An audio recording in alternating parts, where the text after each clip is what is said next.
मैं हूं महेंद्र और आज हम देखेंगे कि टैली में हम किस तरीके से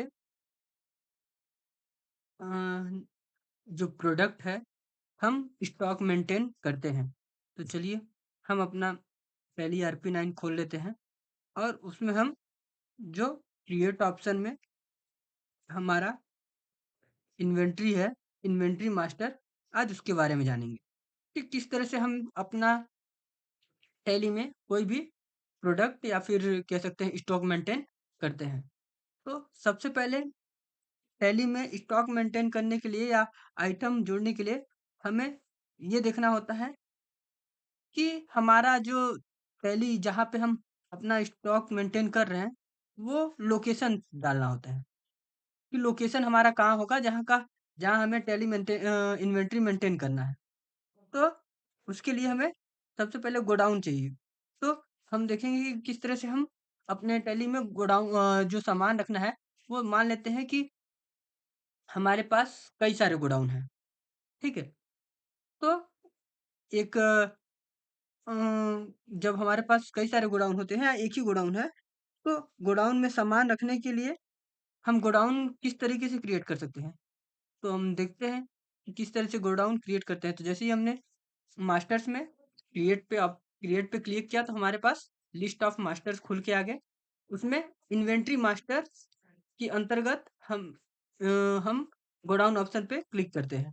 तो जैसे ही इन्वेंट्री मास्टर में गोडाउन पे क्लिक करेंगे तो ये हमसे पूछ रहा है कि क्या आप मतलब main location existing by default for the company, do you want to alter main location और क्रिएट अ न्यू गोडाउन। मतलब जो मेरा मेन लोकेशन है वहीं पे है, उसी में कुछ चेंजेस करना चाहते हैं। अगर आपके पास एग्जिस्टिंग जो पहले से आपने एड्रेस डाला हुआ है, अगर वहीं में है, उसी में है और उसी में कुछ चेंजेस करना चाहते हैं, अल्टर एग्जिस्टिंग करें। हम नया क्रिएट करेंगे तो हम क्रिएट न्यू पे क्लिक करेंगे। जैसे हमने क्रिएट न्यू पे क्लिक किया, यहाँ पे ये पूछ दिया नेम, गोडाउन क्रिएशन, एक बॉक्स खुला, उसमें पूछा है नाम। तो हम नाम डाल देते हैं। अ, नाम डाल दें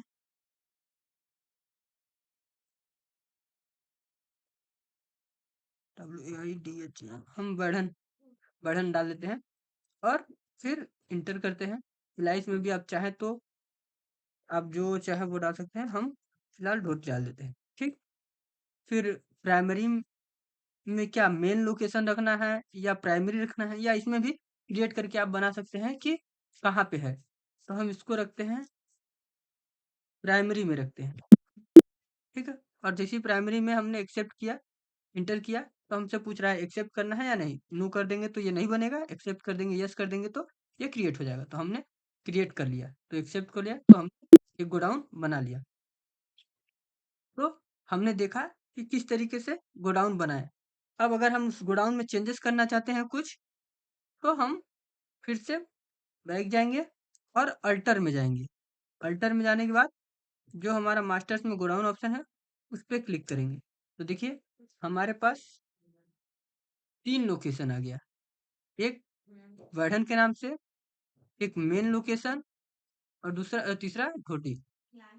तो ये हमारे पास 3 ऑप्शन आ गए गोडाउन के। लिस्ट ऑफ गोडाउन खुल के आए हैं, तो 3 गोडाउन है।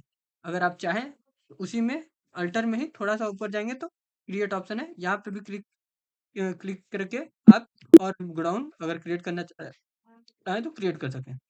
अगर इनमें कुछ चेंज करना चाहें तो क्रिएट इंटर करके चेंज कर सकते हैं। वही अगर अगर इनमें डिलीट अगर इनको डिलीट करना चाहते हैं तो इंटर करके अल्ट डी प्रेस कर देंगे, तो ये डिलीट करने के लिए भी ऑप्शन आ जाएगा। तो आप चाहे तो उसे डिलीट भी कर सकते हैं। तो इस तरीके से हम अपना जो प्रोडक्ट इन्वेंट्री मेंटेन करते हैं, इन्वेंट्री स्टॉक मेंटेनेंस करते हैं, वहाँ पे इस तरीके से हम गोडाउन का क्रिएशन करते हैं कि हम हमारे पास मल्टीपल्स ऑफ अगर गोडाउन है तो हम इस तरीके से अलग अलग गोडाउन क्रिएट कर सकते हैं और उन अलग अलग गोडाउन में अलग अलग आइटम स्टोर कर सकते हैं। आज हमने देखा कि किस तरीके से टैली में गोडाउन क्रिएट किया जाता है। नेक्स्ट वीडियो में हम देखेंगे कि किस तरीके से यूनिट क्रिएट करते हैं। तो इस वीडियो में बस इतना ही। अगर वीडियो पसंद आए तो चैनल को सब्सक्राइब करें और लाइक और शेयर ज़रूर करें।